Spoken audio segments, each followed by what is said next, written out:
Gracias por continuar con nosotros. Estamos conversando sobre la economía y estamos más allá de lo que esté pasando en el corto plazo. Estamos hablando de los temas estructurales y de cómo resolver la situación de un bajo crecimiento, que es obvio que es de hace muchas décadas e incluye a este gobierno también.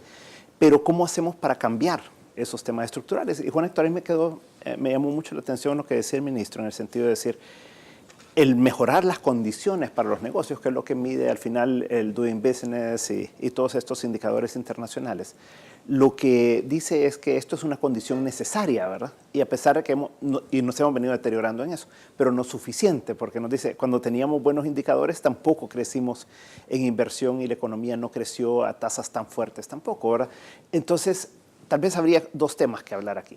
Uno es acuerdos de nación, ¿verdad? Tal vez ese puede ser uno de los temas que está imposibilitando que tengamos tasas de crecimiento más altas por el hecho de la confianza. Y el otro elemento es la tramitología, pero no sé cómo lo ve usted o si cree que son otros los elementos. Bueno, yo creo que el primer tema es central. Nosotros no podemos pretender dar saltos de calidad importantes en materia de desarrollo económico o ponernos en otros estadios superiores si no enmendamos el rumbo. Si no llegamos, primero es reconocer de que El Salvador está en serios problemas. Porque más allá de las cosas que se han señalado, tienen que haber otras variables que están conspirando para que este país siga con tasas de crecimiento que apenas nos van dando lo suficiente para mantener el crecimiento natural de la población. Y El Salvador, que siempre fue el líder en Centroamérica, no solo en esos mensajes del unionismo, sino que un líder en materia de desarrollo industrial, por ejemplo. Por conveniencia quizás fuimos nosotros los impulsores de la integración económica. Pero eventualmente como que perdimos el rumbo. O quizás le dimos demasiado énfasis a ciertos componentes de la reforma económica que nos fuimos a extremos. Costa Rica, por ejemplo, hizo reformas, todos los países hicieron reformas, pero nosotros éramos los campeones. Y sin embargo, 15 años después, estamos a la saga. El ministro mencionaba inversiones, como digo, amor no quita conocimiento. Esas inversiones que menciona el licenciado en ciertos periodos no están ligadas a inversiones productivas nuevas. Todos fueron sustituciones, venta de servicios ya existentes. Por supuesto, pues, se modernizaron, las telecomunicaciones se modernizaron, la matriz energética se edificó un poco. El marco regulatorio quizás falló, ¿verdad? Porque estábamos bajo la lógica del presidente Reagan, que decía la magia del mercado, ¿verdad? Y no fuimos, por lo menos, en el marco de la concepción que yo tenía de la privatización y en mi papel allí, digamos mínimo, a la cabeza de la dirección ejecutiva de ANEP, nosotros propugnábamos por una privatización diferente. Pero bueno, hoy tenemos la penetración en materia de telefonía, de la más grande del mundo, de la más grande del mundo. Pero usted ve que la telefonía diferente de Singapur, por ejemplo, andan haciendo negocios, aquí andan hablando saber qué, porque ni siquiera los cines se respetan ya, porque ojalá un día de esto no nos vaya a pasar lo que pasó hace poco en Estados Unidos, que alguien que estaba impidiendo la visión de la película cometió un crimen deleznable. El asunto es de que no podemos nosotros, en este intento digamos, de llegar a un acuerdo del país, desligar cuáles son los mensajes, los comportamientos, nuevamente los que pretenden gobernarnos. La competitividad y en general todas aquellas variables que hacen que un país, digamos, compita con otros países internamente y compite en el mercado global, se han deteriorado. Yo veía las exportaciones, que sacó un suplemento muy interesante, no sé, el Ministerio de Economía, pero claro, son interesantes. Pero esa meta la tenía Coexport para hace 8 años. Usted fue asesor de Coexport. De alguna manera estuvimos vinculados. Yo con Coexport siempre he andado ayudando así, graciosamente. Siempre hemos dicho que las exportaciones deben de ser la base de crecimiento. Graciosamente. Guatemala tiene el doble de exportaciones. Costa Rica ya no se diga. Y con una diversificación tremenda. Los coeficientes de exportación o de apertura comercial respecto al PIB no los hemos variado nosotros en 20 años, Luis.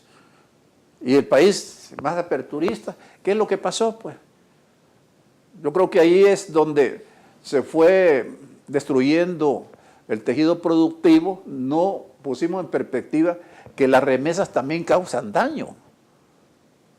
Si un país no tiene problemas para importar en cuenta corriente, ¿y entonces qué? No hay preocupación. No hay preocupación por el equilibrio de la balanza de pagos porque se equilibra automáticamente. Especialmente ahora que se dice, o se decía ya antes, que hay un componente K que está explicado por el lavado de dinero. ¿Y entonces cuál es el problema? Pero inversiones nuevas, productivas, de amplia base de cadenas, no las tenemos. Claro, un insumo importantísimo es la energía eléctrica, que creo que están haciendo bastante, aunque para decirlo con toda franqueza, ministro, y con todo el respeto que merecen las autoridades del sector, algunos vemos poco transparencia, no en la cabeza del sector, sino que en los ejecutores. En materia de infraestructura vial, pues sí, pero yo no veo un montón de nuevas carreteras y las carreteras que uno transita están muy deterioradas. El costo de la energía eléctrica. Veía un pronunciamiento de CEL ahí de qué es lo que determina el costo de la energía eléctrica. El hecho de que nosotros tenemos la energía eléctrica, dicen los industriales, más cara. Y en la base de eso también está el esquema de subsidios. Y uno puede entender que con las grandes falencias que tienen amplios sectores de la población, debería dejar de ser un humano uno para no valorar positivamente los programas sociales del gobierno y que en esta administración se han expandido. Pero también ahí está el problema de la sostenibilidad. Sin duda los paquetes escolares son beneficiosos, el vaso de leche, Ciudad Mar, todo eso lo valoramos. El asunto es cómo se hacen sostenibles para ir paso a acciones concretas de largo aliento para que la economía empiece a respirar muy fuertemente de nuevo. Ese es el gran dilema. Okay. Ministro, decíamos acuerdos nacionales, sí. Tramitología, ¿verdad? Sí. Bueno, yo le agradezco la pregunta, Luis. Quizás un breve comentario sobre lo que decía el licenciado Vidal. Qué bueno que por fin estamos, licenciado Vidal, identificando la ruta para traer nueva inversión productiva. Qué bueno, porque estamos hablando de 1.300, fácil 1.300 millones de dólares en energía, que además nos va a llevar a que de ahora, entre ahora y el 2018, la matriz energética va a pasar de depender del 50% del petróleo como es hoy, al 14%. Porque sube 30% gas natural y 10% sube energía solar, energía eólica, energía de biomasa. Esa es una gran noticia para el país y que sin duda va a amortiguar los costos de energía en el futuro. Hablando del costo, debo aclarar que no tenemos el precio más caro de la energía de Centroamérica. Tenemos de los precios a nivel medio y siempre se puede bajar el costo, sí, en este caso cambiando la matriz energética, que es la apuesta que ya queda amarrada con estos contratos importantes hacia el futuro.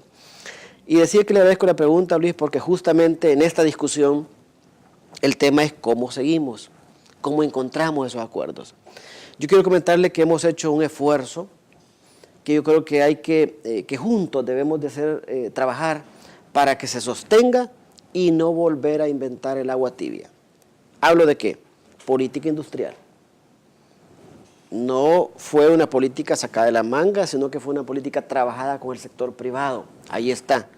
Hay que asegurarnos que el nuevo gobierno le dé continuidad a lo que está en la política industrial. Segundo, política de energía. Es que aquí no tuvimos política de energía. Y la ausencia de la política de energía nos llevó a depender del petróleo como estamos dependiendo ahora, con precios altos del petróleo y golpeando, en este caso, la tarifa de energía. Política de energía, que significa el cambio en la matriz energética, que significa promover eficiencia energética, el ahorro de energía, que significa mejor vigilancia, mejor regulación del sector, moderna, transparente, entre otros temas. Política de energía. Tercero, política de calidad. Nuestros productos deben tener un buen estándar de calidad, que abran fronteras, que abran mercados. Cuarto, política de innovación. En la medida en que nuestros empresarios y empresarias sigan innovando y colocándose en el mejor nivel de innovación posible, van a generar más capacidad competitiva. Entonces, hablando de temas nacionales, yo estoy convencido que esas políticas nos van a servir para el futuro, porque son un telón de fondo importante.